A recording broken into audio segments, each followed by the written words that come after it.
10, 9. Now, get ready for Buzzworthy Radio, the show that gets you up close and personal with some of today's hottest stars. Now, here is Novell J. Lee.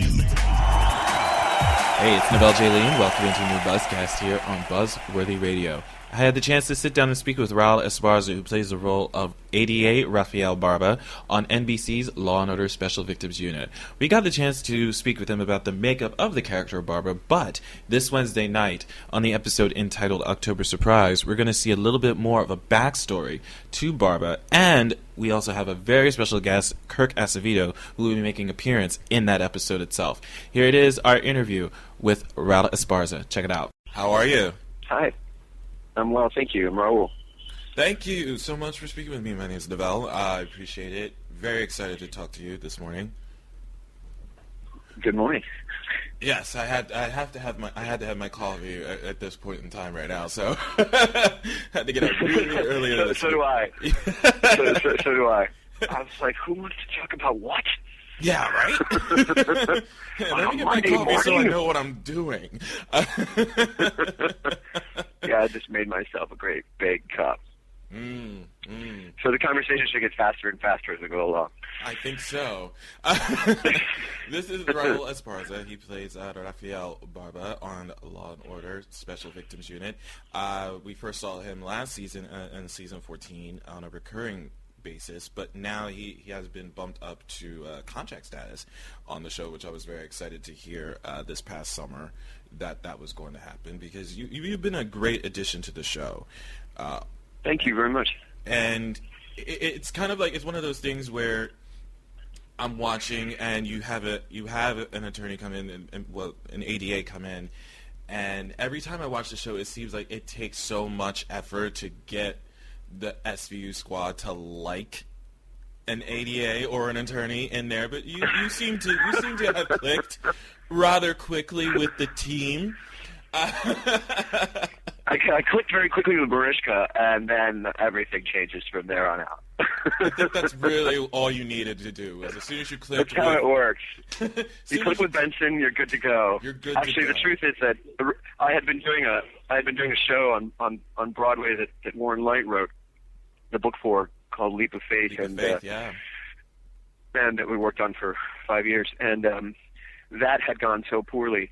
But at the end of it, Warren called and said, "You don't want to keep working with her. You probably never want to work again." I said, "No, I never do." He said, "Well, why don't you come just do an episode or two?" And it turned into this big, wonderful thing instead. And he started writing this fantastic part for me. And Richard Belzer had seen one of our final performances, so he was the only one I knew when I came on stage. And he treated me like, the greatest visiting celebrity that they had ever had. So, which was slightly embarrassing, and also kind of made me feel like, hey, maybe I don't suck, or maybe I do belong here. And then Mariska just totally was like, so who are you, where do you come from, and let's play. And her playfulness and her willingness to just try stuff, and particularly because I was just throwing things at them in that first episode, asking for stuff and coming up with these ideas for the character. And the great thing about SVU is that no one ever says no. Everybody says, okay, why not? Let's try it. And when you have that, you feel like you can start to create all kinds of great stuff, and it opened the door to this character just taking on this rich, wonderful personality. It's in relationship both to what's written, but also very much so to the rest of the cast. So my memories will always be Belzer welcoming me, and then the very first day playing with Kelly and Mariska. Okay, so let's describe Barba. How would you define who this guy is? I think he's a completely no-nonsense ADA. He's incredibly ambitious. I was introduced to someone who's made a lateral move from Brooklyn into New York, probably for political reasons. And he's someone who will do almost anything to win a case. He's a good man who behaves like a real jerk sometimes, which I kind of love about him. He's written hard, and he's written quite tough, and he's written with a certain amount of sarcasm, which I thoroughly appreciate, and he's written with a good sense of humor, which I also appreciate. And I think that he's someone who who's very, very quick about the decisions that he makes and is very fast in terms of the way he deals with the team, but has a tremendously good heart. And that's really fun to play, that balance between someone who isn't necessarily the easiest person to get along with and yet is very good at what they do. And I also love the balance between someone like Benson, who approaches the situations much more with her heart, and someone like Barba, who approaches everything with his head, and the ways that the two of us have begun to inform each other as human beings, and change one another over the course of the season, to actually become unspoken friends, Right. And as you said, you kind of touched on it a little bit of what I was going to get into. He does whatever he wants to get what he wants, kind of ADA. And I'm like, this is the guy who basically, I never seen this before on a show where your character was in the courtroom taunting the suspect with a belt, comes up right from behind and basically strangles you with that belt, with that said belt. And I'm just like, wow. He really that was one hell of an introduction. That was one hell of an introduction for a character. The funny part, too, is that was Roger Bart, who was the guest star on that episode, and Roger is also a major Broadway star. Love Roger. And all we kept doing was, the chat rooms are going to explode on Broadway.com. Roger Bart strangles Raúl Esparza. And I went from that to Anna Klumsky was on that show, and then Anna and I worked together on Hannibal, which is I'm a recurring character on Hannibal as well for NBC. And so within a few weeks, I was working with her on another series. Everything just sort of started to take off from that belt strangling episode. It's the best thing about playing the ADA is that you do get to, and especially now as a regular, you're around with some tremendous actors who come in, and yeah. Speaking of of this particular episode, for instance, this week we're doing Kirk Acevedo came on, and just sensational actor, wonderful just actor, sensational. absolutely. And the very first day, we had to play a scene that basically is about our past. We play old friends from the neighborhood. This is an episode that deals with Barba's past, and very much about the ties that bind, and the ways that our friends make us who we are, and how we have to let go of that. There's a seriously compromising political situation involved. And so here we were on the very first day, having to play 20 years of history. He's such a great actor that we were like, all right, let's go.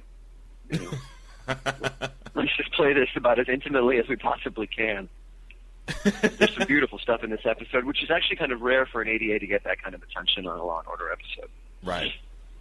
But it says a lot, too, that they entrusted you with that material. That speaks volumes. You do feel a great deal of responsibility to it, and wanting to certainly do the best job you can and give it the right emotional arc. At the same time, it's exhausting because when the episode is about you, you work twice as hard as everybody else. I had the audacity to complain that I was tired to Mariska, and she crossed her eyes and looked at me and said, "Don't speak to me anymore." In the careful what you wish for. As soon as you said that, I went like, really, dude? Really? She was like, 15 years, buddy. Don't talk to me. It's a massive job. Don't talk to me. But it just seems like when I read the description of the episode and how Barba was going to get so much attention in this episode, which I think is humongous for you, as well as for the character, and I know you're going to do a lot of. You did, but when we're going to see it, it was so much grace and probably some of your best work that I've ever seen. I'm very excited about the episode for many of those reasons. Is I feel like it's certainly given me an opportunity to kind of see what the car can do, so to speak. And the character has been so much defined both by his attitude and his personality, but also by the clothes I wear. Somebody told me there was even a blog that is like dedicated to my suspenders. There's a blog dedicated that's to all your really suspenders. Dedicated to my suspenders. That's all I would great. believe there's a Twitter about that, but I didn't think there would be a blog about that. I don't know if it's a blog. Maybe it's a Twitter. Maybe it's a Tumblr feed. Who knows? Yeah, but that's more believable. That's all kind of great. That's all kind of great. But the point is that getting a chance to really dig into who he is and what shapes him is very rewarding. It isn't typically done for an ADA, and in this case, dealing with sort of the politics of the New York mayoral campaign, and also the politics of being in the district attorney's office, allowed the writers to really play with a kind of really strong New York episode. And for me, it also gave me the opportunity to play around with some of my own heritage. I'm Cuban American. I was born in the States, and my family's from Cuba. And the one thing that I never get to do is play Cuban. And here, that is an essential aspect of Barba's personality, where he comes from, and why he decided to step away from his past, which I think everybody can relate to. The neighborhood we came from, the people who are our friends, what shaped us, and how much do we owe them. In my case, I was able to use some Spanish. I think there's a big moment, actually, between Danny Pino and myself that ends with a line in Spanish, and I thought, no one will understand the end of the scene unless they speak Spanish. We were ad-libbing all over the place. This is going to be awesome. Can't wait for everybody to see it. It's called October Surprise. It airs this Wednesday night at 9, 8 Central on NBC. Raúl Esparza, thank you so much for coming on the show this morning. Pleasure. Thank you. Many thanks to Raúl Esparza for stopping by the podcast today. You can follow him on Twitter at Raúl E. Esparza and watch him every Wednesday nights at 9, 8 Central on NBC's Law & Order Special Victims Unit. That's it for me for right now. I'm Navel J. Lee, making sure you keep getting the latest buzz with Buzzworthy Radio by simply logging on to our website at www.buzzworthyradio.net. You can also follow us on Twitter at Buzzworthy Radio and liking us on our Facebook page. We'll see you guys next time. Take care. Can't get enough of Buzzworthy Radio. Log on now to www.buzzworthyradio.net to get the latest news on upcoming guests, past shows, and videos of all your favorite stars. Keep getting the latest buzz with Buzzworthy.